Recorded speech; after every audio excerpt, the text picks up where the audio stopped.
Horas 26 minutos, 24 graus e 9 décimos é a temperatura. Agora o quadro direto ao ponto. Rádio Independente. Direto ao ponto. Nesta quinta, com a participação do promotor de justiça Sérgio Diefenbach e dando sequência a uma pauta que nós já abordávamos na semana passada, que é o sistema prisional brasileiro.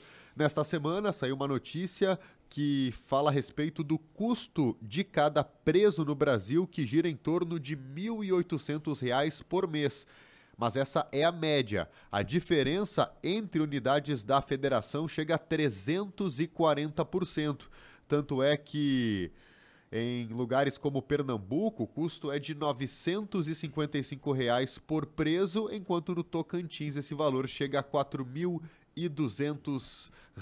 Tudo bem, doutor Diefenbach? Bom dia. Bom dia, Nicolas, bom dia, Rita, bom dia, amigos, ouvintes da Rádio Independente. Sim, esse tema ele é sempre muito provocante, porque ele mexe, inclusive, com sentimentos, com conceitos, com preconceitos que todos temos e pensamos sobre essas relações. Há vários ângulos para se observar esse número. O primeiro deles que sinceramente, eu não gosto tanto, é de trazermos um número desse, porque ele aumenta a antipatia do sistema penitenciário. Então, aumenta aquelas ondas, aqueles sentimentos mais rasos de muitas pessoas, no sentido de que, bom, então tem que explodir, então tem que ter pena de morte, então tem que fazer trabalho forçado para pagar, enfim. E aí não é uma avaliação técnica de o quanto custa, por que custa e o que se está fazendo sobre isso. Eu posso trazer algumas considerações para dizer que se hoje se gasta R$ 1.800 com um preso, seguramente o necessário seria gastar R$ 3.500. Porque o que se faz hoje com o sistema penitenciário é um dinheiro que ele está indo para trás. É quase como, estava fazendo uma comparação aqui, vocês não vão lembrar, vocês não são da época que existiam as veraneios, né? As veraneios eram grandes caminhonetes, mas elas gastavam um monte de gasolina. Então, às vezes, tu ter um equipamento que gasta muito e nos entrega pouco, ele vai se tornando ineficiente para uma sociedade. E a análise do sistema penitenciário ele tem que ser olhado não só sob o ângulo do custo, que é alto, é altíssimo, num país que tem pobreza como nós temos. Mas o que mais impacta é a análise do resultado do sistema penitenciário. Né? Se eu estivesse conseguindo níveis de redução de violência, de aumento de segurança, de reintegração social, de reequilíbrio das famílias, não teria problema de nós gastarmos isso.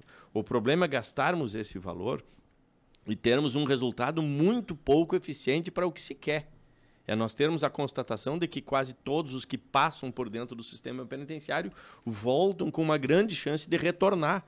Então, isso é um serviço que se torna absolutamente ineficiente. E ele nos aponta para quais necessidades? Para, novamente, voltarmos a comparar medidas alternativas, definição de metas de segurança pública, quem que nós queremos ter dentro dos presídios, quais são as possibilidades diferentes do encarceramento, enquanto que dá para usar tornozeleira eletrônica, quanto que dá para ser multa que pegue no serviço, no trabalho, no dinheiro, que tipo de outras medidas de investimento que nós podemos fazer para não ficarmos jogando, sim, um dinheiro pelo ralo, como em alguns momentos parece que se está fazendo.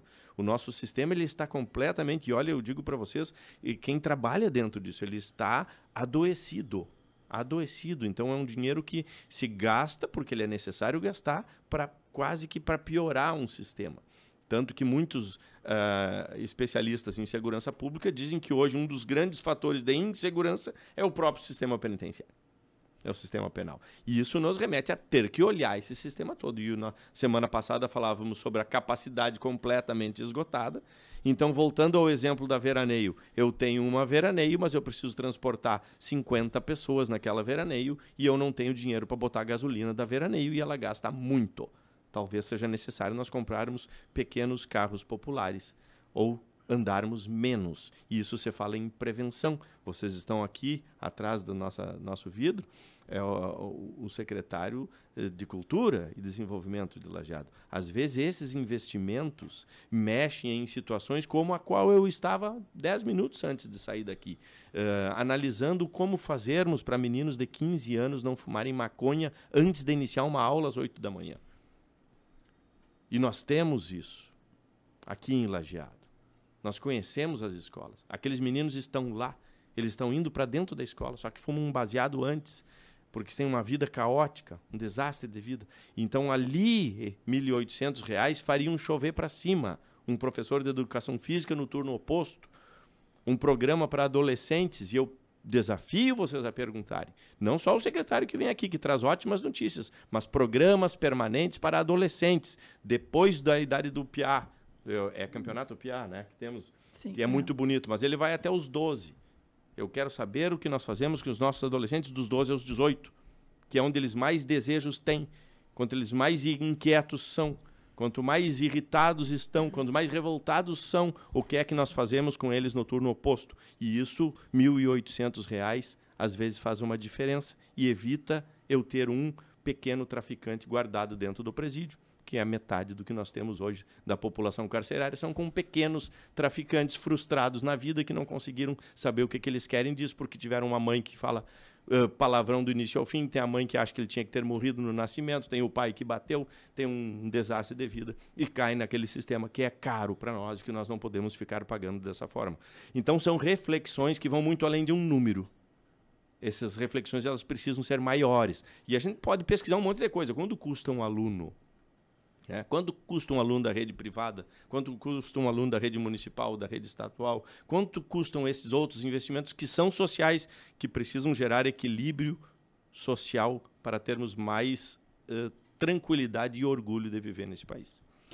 E eu fico pensando agora, né, ouvindo o senhor falando em relação a quem são essas pessoas que estão lá, né?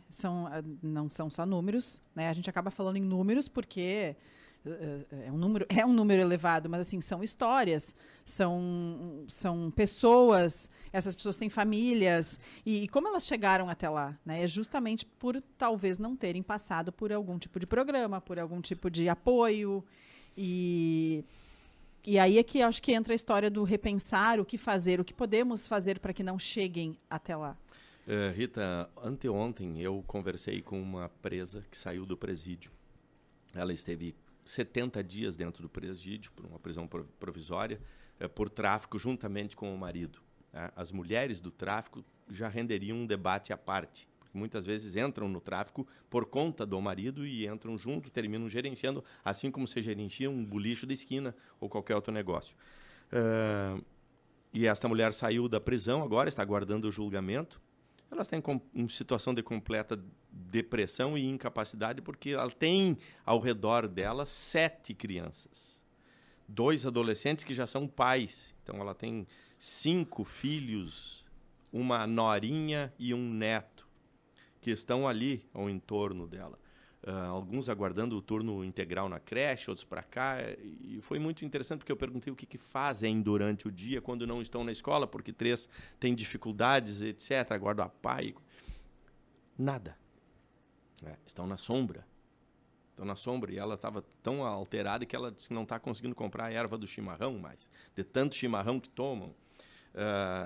Estas realidades elas se multiplicam se não forem... se não sofrerem intervenções diretas, precoces e mais rápidas desde a primeira infância, desde a concepção, e talvez para não salvarmos uma geração, mas pensarmos na próxima geração, porque isto previne e reduz as entradas inúteis ao presídio. Nós temos entradas necessárias ao presídio, mas temos muitas entradas inúteis ao presídio. E essas entradas inúteis, às vezes, carimbam a pessoa que ela não volta mais para o mercado de trabalho. Esse relatório que vocês estão lendo aí faz um detalhezinho, lembram de um pequeno detalhe, por exemplo, um sujeito que entra no sistema penitenciário, quando ele sai, ele não consegue ser sequer motorista de aplicativo. Ele não consegue ser motorista de aplicativo, porque para ser motorista de aplicativo ele tem que ter certidão de antecedentes. Então ele sai e ele tem muita chance de cair de volta para um lugar onde talvez ele já nem quisesse mais ficar. Então, essa discussão que vocês trazem, ela é extremamente necessária para nós olharmos com seriedade, com cientificidade, com tranquilidade, estratégias de administração social. E isto não pode ser marcado por ideologias, ou porque isso é ideia de comunista, ou porque isso é ideia de liberal, porque isso é ideia não sei do quem. Não, isso é uma necessidade. E se é uma necessidade, ela tem que ser olhada a partir do que a ciência olha, do que a ciência diz. E eu sempre termino, porque não tenho como terminar diferente, elogiando a ideia do Pacto pela Paz. Porque ela parte da ciência, ela estuda o comportamento violento das pessoas. E as intervenções que estão sendo feitas hoje em Lajeado estão pensando em comportamentos violentos, estão pensando em reduzir a entrada inútil de pessoas para dentro do presídio. E olhando para a realidade, essa reflexão a respeito do quanto custa, ela é muito interessante. A gente poderia pensar quanto custa o dinheiro mal investido, a má gestão pública, quanto custa mecanismos muitas vezes fracos de fiscalização. E o nosso ouvinte ele até coloca, o Rogério Schneider, não seria melhor investir R$ 1.800 e aqui no Rio Grande do Sul a média é R$ 1.974, pagando salários melhores, com educação, saúde e trabalho, os quais dão resultados melhores do que investir isso no sistema. Investir na base, não teremos o problema. O que escreve o Rogério Schneider, apenas para trazer mais um dado, que de acordo com o levantamento do Monitor da Violência, no Brasil, atualmente, a população carcerária, contando o regime aberto e incluindo todos, então, chega a mais de 750 mil pessoas. E esse gasto aí passa de bilhões de reais na manutenção dos presos no Brasil. De fato, ele tem toda a razão e já abre um tema para nós seguirmos mais uns 4 encontros aqui, porque quem gerencia financeiramente o sistema penitenciário é o Estado do Rio Grande do Sul. O Estado do Rio Grande do Sul está oficialmente no chamado regime de recuperação fiscal, em que, em palavras leigas, significa igual quando um comércio está num processo de falência. Ou seja, ele não consegue pagar as contas e tem que mudar a sua arrecadação e mudar os seus gastos. Então, nós estamos num estado, financeiramente, num estado de falência, em processo de recuperação, com um cobertor curtíssimo, com mais presos do que vagas, com carências de policiais. Nunca tivemos tão poucos brigadianos na rua, nunca tivemos tão poucos policiais civis. As estruturas precisam se ampliar, as escolas precisam ser investidas. Então, é um ato de malabarismo e de muita coesão social, nós reorganizarmos o Estado para gerar esse equilíbrio. Muito obrigada, Dr. Sérgio Diefenbach. Participa conosco todas as quintas no Direto